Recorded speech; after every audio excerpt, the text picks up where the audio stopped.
Hello and welcome to NevzGaming. Welcome back, ladies and gentlemen, to NevzCraft Season 3. And no, I'm not standing in a mangrove biome. Nope, if we have a look around here, see, I'm outside my wall. Yes, we are now protective in the Viking village. We have now built this wall all around our area up until the dock point here. We've got a couple of towers that we're going to be working on in the future.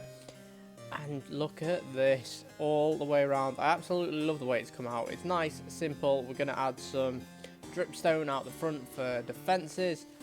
Oh yes, and we've got this little like doorway here. I've took actual inspiration from Viking Assassin's Creed Valhalla, where they do actually have these in real life as well. This is how they used to set up their main bases, Vikings, in the past. So that's how we've gone for and what we have gone for today. Oh wow, lovely jubbly. This did take me a fair while. It took me like a whole evening to get all these trapdoors in place and everything. And of course we use the standard trapdoor door, but if we go further into our Viking hall, this is looking amazing. Look, it goes all the way around, lovely. If we enter our Viking hall and we enter through here, we have done the interior. We have finally done the interior. We've got a nice little table happening here, more lanterns, all our picture frames here are ready to have the books that we're going to be selling in. We've even got a little cooking area over here, nice little cooking area where the smoke's going to go up and leave via the exits there. Fantastic, isn't it? Oh, I'm absolutely loving it. Nice little simple interior, not too cluttered, because obviously we want people walking around buying books from us. Let's leave here. But what are we going to be working on today?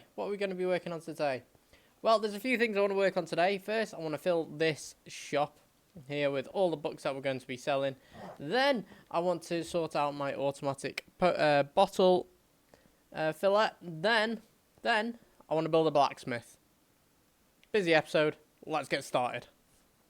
Well, we finally did it. We finally completed our automatic bottle refiller for our mud farm. Yes, well, to make our muds and paths, all that good stuff. We need all these mud bricks for some builds that we've got coming up, but which was really annoying. This has taken me the total of 3 weeks.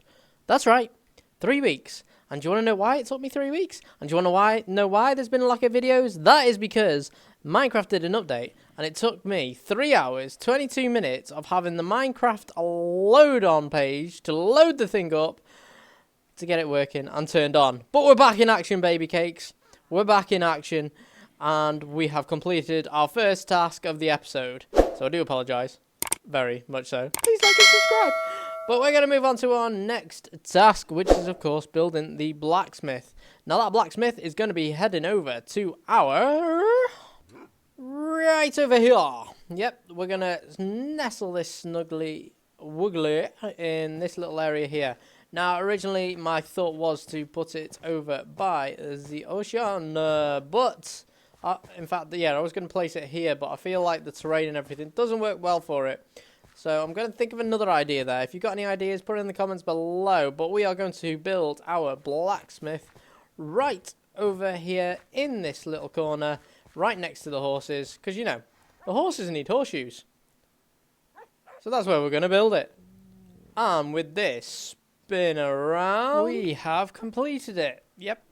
It's all set, all done.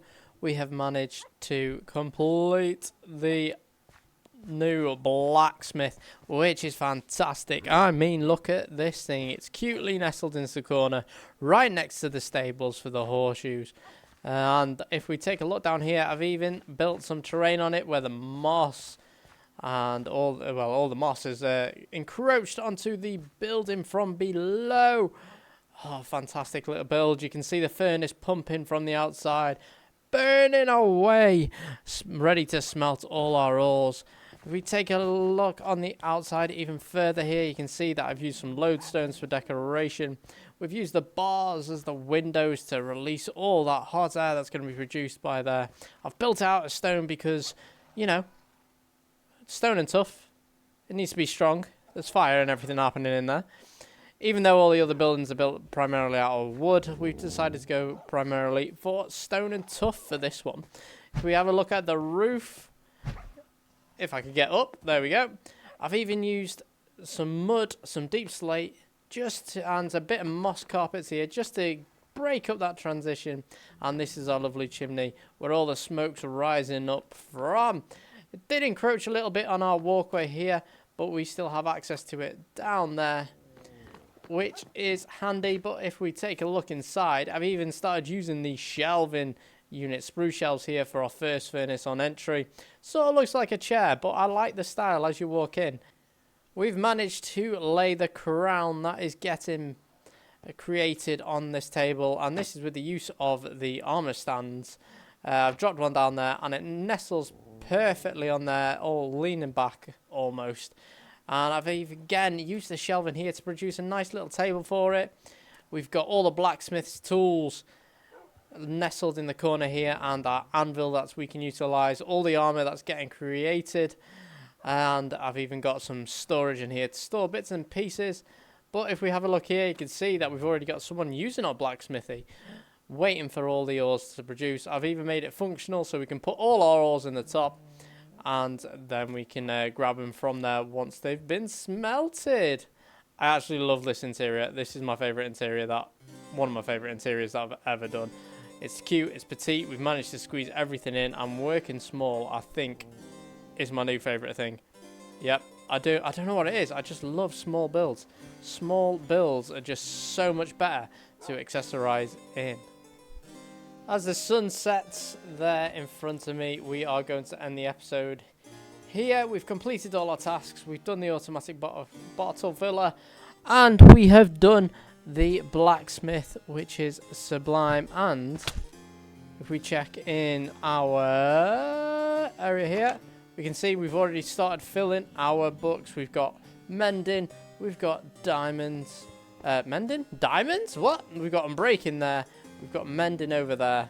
And then we've even got this book here, which is... What is this book? I'll have to check that one out. Who's been flipping my trapdoors?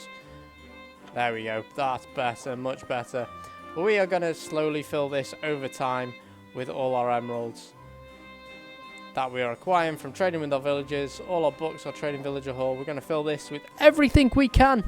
Every book we can fill. And hopefully all these bookshelves will be full by the end of the season. That is my goal, ladies and gentlemen.